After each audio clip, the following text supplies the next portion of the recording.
10 अक्टूबर को करवा चौथ है। तो करवा चौथ की प्राचीन कथा आज मैं सुनाने जा रही हूँ, तो इसे ध्यानपूर्वक सुने। बहुत समय पहले वीरवती नाम की एक रूपवान पतिव्रता और धर्मात्मा रानी थी।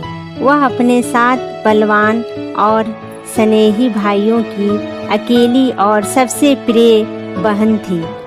विवाह के बाद जब उसने अपने जीवन का पहला करवा चौथ का व्रत रखा, तो उसने निर्जला उपवास करने का कठोर संकल्प लिया।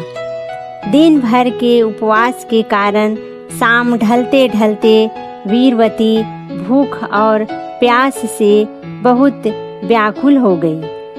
उसका शरीर शिथिल पड़ने लगा और वह मूर्छित होने की कगार पर पहुंच गई। उसके भाइयों से अपनी प्यारी बहन की यह पीड़ा देखी नहीं गई। उनके मन में बहन के प्रति आघात प्रेम था, जिसने उन्हें एक छल करने के लिए प्रेरित किया। भाइयों ने बहनों को भोजन कराने के लिए एक योजना बनाई। वे नगर के बाहर एक ऊंचे स्थान पर गए और एक विशाल पीपल के वृक्ष पर आग लगा दी।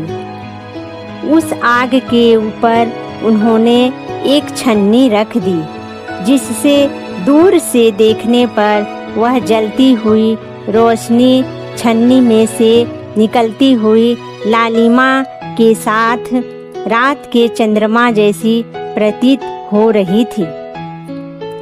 वे जल्दी से घर लौटे और वीरवती से बोले, हे बहन, देखो चंद्रमा उदय हो गया है। तुम अब शीघ्र ही अर्घ्य देकर अपना व्रत पूर्ण कर लो। वीरवती, जो भूख से अत्यंत कमजोर हो चुकी थी और अपने भाइयों के प्रेम पूर्ण छल से अनभिज्ञ थी, उसने उस झूठे प्रकाश को ही सच्चा चांद मान लिया। जैसे ही उसने अर्घ्य दिए और भोजन का पहला ग्रास ग्रहण किया, उसी क्षण उसे भयानक समाचार मिला। उसके पति महाराजा अचानक गंभीर रूप से बीमार पड़ गए और कुछ ही समय में उन्होंने अपने प्राण त्याग दिए। वीरवती अपने सुहाग के छीन जाने पर अत्यंत दुखी हुई और विलाप करने लगी। उसके विलाप से स्वर्ग लोक में भी हलचल हुई और वहाँ देवी इंद्राणी प्रकट हुई।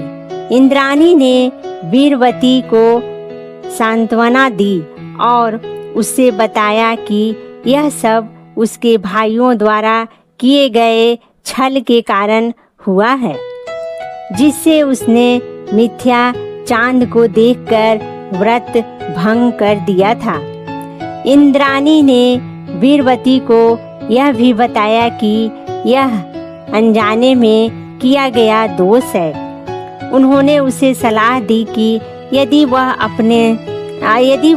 आने वाले वर्ष में करवा चौथ का व्रत पूर्ण निष्ठा और कठोर नियमों के साथ करेगी और अपनी पतिव्रता शक्ति पर दृढ़ रहेगी, तो उसे अपना सुहाग वापस मिल सकता है।